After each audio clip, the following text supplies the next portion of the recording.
at the edge of $5 trillion economy, a crucial question ignites our mind. Can a transition to green energy propel us not just to this threshold, but beyond? Today, we have the privilege to delve into this critical conversation with a visionary leader whose vision burns brighter than any oil lamp, Sir S.M. Vaidya, Chairman of Indian Oil Corporation. I request Shri Puneet Pushkar, Board of Governor at IIM Nagpur, to present Mr. Vaidya with a bouquet. Also, we would like to request Mr. Vaidya to have a seat on the dais.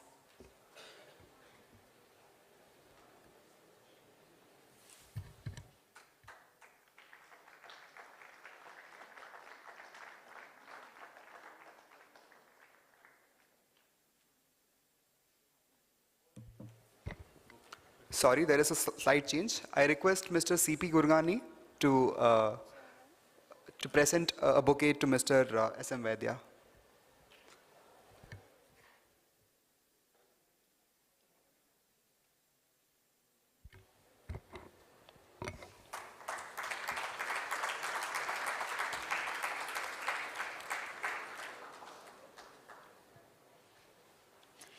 Mr. Vaidya is not just the head of India's largest oil and gas company, but a pioneer in driving India's energy landscape towards a sustainable future. His career spans over 3 decades of industry expertise, from leading strategic partnerships to spearheading renewable energy initiatives within IOCL. He is a refiner at heart, not just of fossil fuels, but of a nation's aspirations. His unwavering motto, Pehle Indian, Fir Oil, echoes through every strategic decisions, reminding us that India's energy future must be driven by national progress and not short-term profits. His dedication extends beyond boardrooms and balance sheet. Mr. Vaidya is a passionate advocate for a better tomorrow, driven by the mantra, aim, act, and accomplish. He believes in leading by example, inspiring his team to embrace innovation and push boundaries. His unwavering faith in the power of innovation has yielded groundbreaking results. Under his leadership, IOCL has transformed from an oil giant into a champion of green energy solutions. From India's first biorefinery to the adoption of hydrogen-powered fuel cells, Mr. Vaidya has consistently steered the company towards a sustainable future. No doubt, this unwavering commitment has earned him numerous accolades, including the prestigious Padam Shri and Oil and Gas Person of the Year award. But for Mr. Vaidya, the greatest reward lies in securing India's energy independence and leaving the world a little better than he found it. The theme of today's session, can a transition to green energy propel the nation to a $5 trillion economy and beyond, is not just a question, but a challenge. We stand at a crossroads where environmental responsibility meets economic growth, and Mr. Vaidya is at the forefront of navigating this complex terrain. I now request Sir to address the gathering.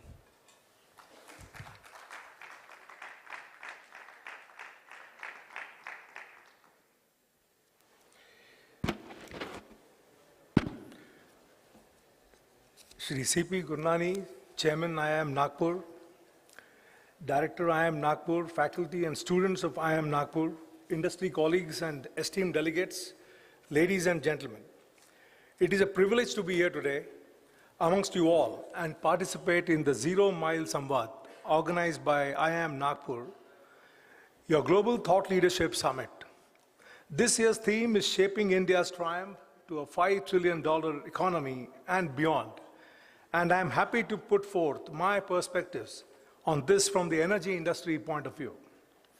When we speak about energy, one cannot proceed without referring to COP28, which recently concluded at Dubai. For the first time, the world has agreed to move away from coal, oil, and natural gas that are the principal causes of global warming. The 198 parties to the United Nations Framework Convention on Climate Change agreed on a text that called for a transition away from fossil fuels in energy systems in a just, orderly, and equitable manner. Fact remains, reducing dependence on fossil fuels will ultimately depend on making them uncompetitive.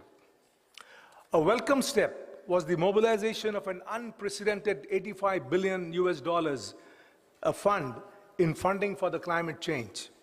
India rightfully urged leaders at the COP28 to implement the Paris Agreement through the global stocktake process while maintaining focus on equity and climate justice. It is not simply the case that providers of fossil fuel resources will lose and providers of green resources will win. Coming to the India's growth story, the quarter July to September 23 was phenomenal. The Indian economy grew by a roaring 7.6%, which has been the highest growth rate for any major economy in a quarter. This number becomes even more significant when we see it in terms of relative terms, where the third and fourth largest economies, namely Japan and Germany, contracted, and even within emerging economies were not very impressive. Vietnam grew by 5.3%, Thailand by just 0.8%, and India is continuously maintaining its momentum of being the fastest growing economy. On the back of this fast growth, in the last 8 years, India has steadily moved up the ranks from being the 10th largest economy in 2014 to the 5th largest in 2022. Today, Indian economy is already US 3.4 trillion in size, and it is a matter of time when we'll hit the 5 trillion milestone. While India is transforming to becoming a developed economy, it is also experiencing the energy revolution, which entails decarbonization of the energy sector. This puts India uniquely on a double transition path, quite alike what the big developed economies are going to experience. This certainly is a challenge. Developed economies and even China have fueled their economic progress on the reliable, convenient, fossil fuel-based energy sources. The high energy density of fossil fuels forms the basis for this predominance. Fossil fuels are highly packed with energy. By occupying 1 square meter of land, fossil fuels can produce up to 10,000 watts per square meter, in comparison to mere 20 watts and 2 watts per square meter for solar and wind respectively. That makes fossil fuels so important, the density of the energy. Another fundamental challenge linked with renewable energy revolves around its inherent variability, both within a single day and across seasons. And the normal expression that the sun does not always shine and the wind does not always blow is so very important when we talk of a sustained energy supply from the renewables. Consequently, the sustainable integration of an expanding share of renewables in electricity generation hinges on ensuring grid stability. To achieve this, a crucial prerequisite is the establishment of reliable energy storage systems, be it batteries, pump hydro, or thermal storage, capable of storing surplus generation over various time frames spanning minutes, days, and weeks. The formidable challenge of creating sustainable storage persists even today. However, technological advancements are rapidly improving energy efficiency and the viability of green energy. According to the National Electricity Plan, aligning with the projected growth in the renewable energy capacity by the year 26-27, an energy storage capacity of 16 gigawatts will be necessary, representing a fourfold increase from the current 4 gigawatt capacity. Furthermore, this capacity is anticipated to rise to 74 gigawatts by 2030-31. India's future growth would have to be aligned with the need to decarbonize the energy mix. In my opinion, energy transition should be handled pragmatically, with due consideration of making the transition just and orderly. In this context, India's stance against coal phase-out at COP28 speaks of pragmatism. I keep reiterating the Indian transition script will be distinct, given the on-ground realities, and there is enough scope for all the traditional and the greener forms of energy to coexist. India will need more coal-based power plants, and it will need more refined petroleum products, and consequently more refining capacity in this decade and even beyond, to ensure that the Indian economy's growth momentum is supported adequately and its goal of energy access and economic development are pursued in earnest. Coal-based power currently accounts for 70% of India's power generation, for about 49% of the total installed capacity of 425 gigawatts. India has an estimated 68 gigawatt of proposed on-grid coal capacity under active development, 32 gigawatt under construction, and 36 gigawatt in pre-construction.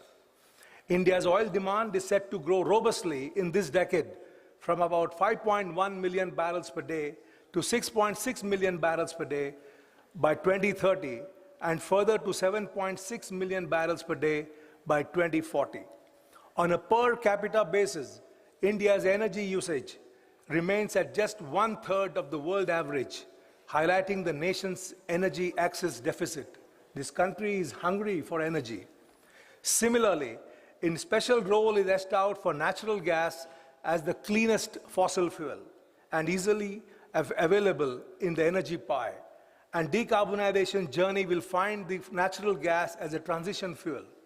India aims to double the share of natural gas in its energy mix from 6.5 at present to nearly 15, and massive investments in building gas transportation infrastructure are already underway. Having said that, all our expansion of coal plants, refineries, natural gas infrastructure, India is also investing in a very big way in decarbonization of the energy mix. India is ahead of the curve in green energy. Its total non-fossil fuel-based installed capacity is 186 gigawatt, which is around 44% of the total installed capacity. But renewable energy-based power generation includes large accounted only by India's 22.5% share in the power generation. India is on track to achieving its target of having 50% of installed power generation capacity from non-fossil fuel sources by 2030. Today, India has the fourth largest wind capacity, 44 gigawatts, and the fifth largest solar capacity of 72 gigawatts in the world. We plan to increase the share of electricity that is produced by solar and wind to 35% by 2032, up to 10.6% in 2022. In fact, India is the fastest growing rate of renewable electricity growth of any major economy. Coming to the energy industry, I must say that over the long term, India's energy demand is set to grow at nearly 5 times the global energy growth and is expected to double by 2050. India currently imports about 87% of the oil and 44% of the natural gas. In the last fiscal, India imported 271 million metric tons of crude oil, LPG, and natural gas amounting to a staggering $188 billion. This is nearly one-fourth of the total import bill of the country. This large dependence on import of energy has to be reduced primarily through encouraging sustainable mix of energy. Therefore, to achieve the national goal of energy independence by 2047, it is imperative that biofuels, solar, wind, nuclear, and green hydrogen play an increasing role in the energy pie. In relation to biofuels, the 2018 amendments to the National Policy on Biofuels have provided a momentum for the diverse range of alternative feedstocks for ethanol and biodiesel production. The ethanol blending in gasoline has exceeded 12% and is a push to achieve the target of 20% blending by the year 25-26. Over rupees 58,000 crores, $7 billion US, have been allocated to farmers, resulting in triple impact on the economy, increased farmers' income through lower greenhouse gas emissions and a reduction in the import fuel. Indian Oil has already made deep forays in the green energy spaces and is implementing various biofuel projects and initiatives in ethanol, biodiesel, compressed biogas, organic manure, sustainable aviation fuel, and waste to energy. Indian Oil has set up Asia's first 2G ethanol plant at Panipat to produce 3 crore liters of ethanol, and we are using parali, the agricultural waste which is normally burned, for using this. So we'll be processing 2 lakh metric tons of parali to make 3 crore liters of ethanol. Apart from providing direct employment in the plant operation, indirect employment will be generated in the supply chain of paddy straw, cutting, handling, and storage. Indian Oil has also set up a 3G ethanol plant at Panipat to produce ethanol from the refinery of gases. This is the first plant of its kind in the entire world. In the year 2018, Sustainable Alternative Towards Affordable Transportation, SATAT scheme, was launched. Indian Oil was the first among the oil and gas majors to market compressed biogas under the IndiGreen brand, and we have sold around 21,000 metric tons since its launch. As on date, Indian Oil has commissioned 23 CBG plants and issued over 1,500 LOIs towards production of 4.5 million tons of CBG. We are also planning to set up additional 30 CBG plants across the country based on various feedstocks in the next 1 year. Here I see a lot of young community. I can assure you that if you put up a CBG plant from whatever source of the feed, we undertake the authority and the guarantee to offtake all your product. So I think you can be entrepreneurs in your own way and contribute in the green journey of the country. The utilization of CBG not only contributes to greening of the grass gids, but also provides refineries with the option of using CBG for hydrogen production during the interim period. Indian Oil is advanced stage of commissioning a large-scale CBG plant at Gorakhpur based on in-house technology, consuming 200 tons of paddy straw, and out of which we'll be making about 20 tons of compressed biogas. We have also put up a large-scale plant of cattle dung based on Hingonia Gaushala, Jaipur, and we are also going ahead in many such projects like that. Under India's G20 presidency, Global Biofuel Alliance was formed along with Brazil and USA in September 23 to address the feedstock supply issues and technological limitations by facilitating transnational government interaction, industrial cooperation, and academic engagement to improve the deployment, marketability, penetration, and profitability of biofuels. So far, 22 countries and 12 international organizations have already agreed to join the Global Biofuel Alliance. Another aspect we need to remember is that the effect of electrification of mobility will be dependent on critical metals, which is set to increase with the rise of decarbonization efforts in India. Presently, mining and refining of these metals is concentrated in a few countries. Building refining capabilities and developing domestic critical metal production will be a crucial element for energy security of the future. We have a joint venture agreement with Finergy, an Israeli company, to commercialize aluminum-air battery technology in the country. This joint venture will be creating the first ever ecosystem of aluminum-air energy in India, including R&D, marketing, deployment. We have chosen aluminum because aluminum is abundantly available in the country and will not be dependent on lithium, which is again an imported product. We have collaborated with leading telecom tower operators for installation of 300 energy systems across the various geographies, and this is going to be against the diesel generator sets that the telecom operators are currently using. Aluminium as a low-cost energy carrier is available in the country, and we expect this to be scaled up to new levels in the days and years to come. As far as electric mobility is concerned, we have taken it ourselves to install 10,000 electric charging stations in the country in the next 2 years. We also possess significant potential in the realm of hydrogen production.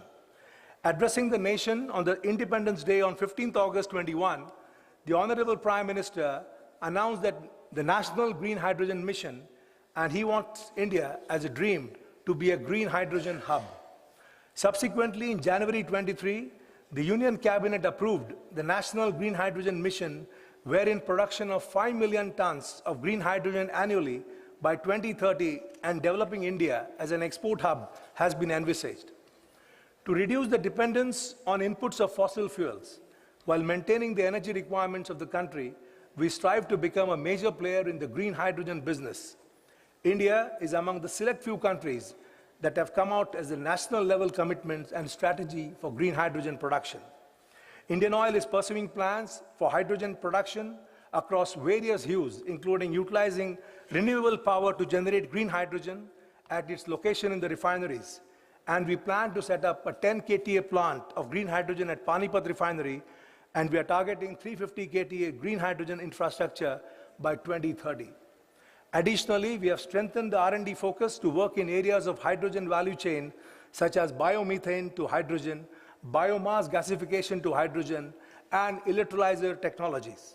Indian Oil is pioneering a collaborative effort to develop homegrown solutions to fuel cell and hydrogen infrastructure in India, specifically for heavy-duty buses and used in passenger transport.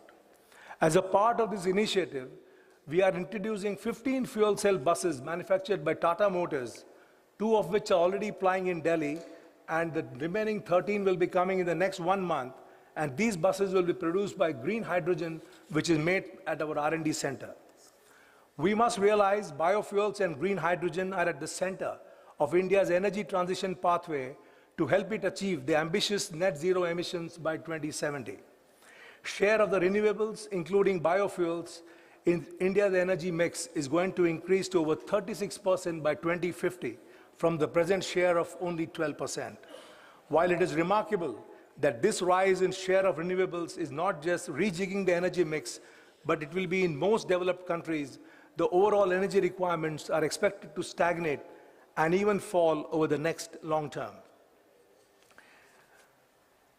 So India's push on green energy industry, we are going for leadership in this position, and I am sure that with the ambitious plans that we have laid out, the green energy is not just a slogan, but we will be achieving it in the days to come. The establishment of green manufacturing base would not only be advantageous from the economic growth point of view, but will have a significant social impact through employment generation. India's ambitious goal to develop a solar manufacturing base is projected to contribute to 1 lakh jobs by 2026. To conclude, I am confident that the green energy revolution will add to the mix of advantageous structural elements for India, like its favorable demographics, rising urbanization, adept microeconomic stewardship by the Indian government in expanding a digital economy, a thriving system of startups, and a concerted policy drive to expand the manufacturing and the infrastructure base of the country. At the same time, to ensure that energy transition is just and orderly and does not become an impediment for growth, India will continue to take nuanced and balanced approach towards the growth and stability of its fossil fuel industries. Given the rapid and anticipated growth in India's energy needs, expected to double by 2050, the fastest globally, relying solely on green energy will no doubt would be growing very rapidly, would be insufficient to meet the surging energy demand.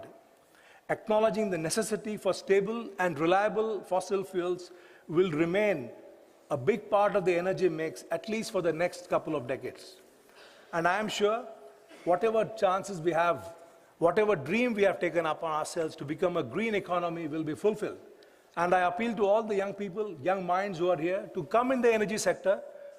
Opportunities are many, opportunities are endless. You can invest in the green sector. With companies like Indian Oil, we'll do the hand-holding for you and take the step forward for you, whatever you have taken. Thank you very much. Jai Hind.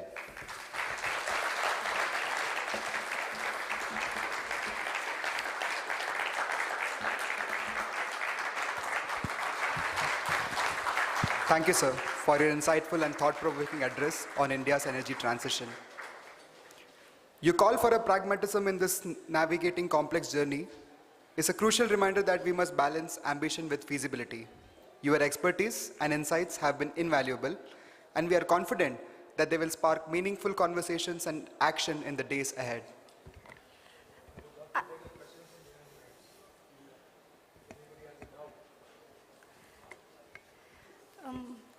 So we are running a bit, still we can take a few questions. From the young people. Yeah.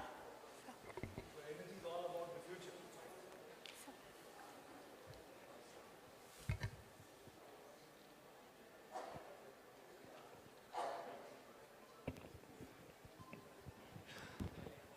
Sir, I am Ashutosh from Central University of Karnataka. So, as an entrepreneur, as I am going to complete my MBA in next year, so how a new mind can go for a new petrol pumps, or as you are talking about the CNGs and other biofuels installation plant as an entrepreneur. So petrol pump is out Yes, sir. because we're talking green, right? Yes, sir. Now what I suggest is we have got a lot of opportunities for bioethanol and biogas. You can look at our website, Indian Oil's website. We have got a lot of information on that, how a young mind can set up a bioethanol plant or a biogas plant, and we give you the guarantee of offtake. Normally, what is the biggest concern when you put up an industry? The offtake guarantee. We as Indian Oil give you the offtake guarantee, so you can come in this space. There is enough space for all of us.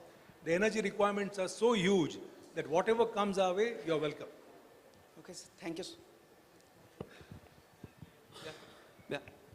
Actually, I had the same question, but I was just asking that what are the roles and opportunities for the young entrepreneurs in this green hydrogen field?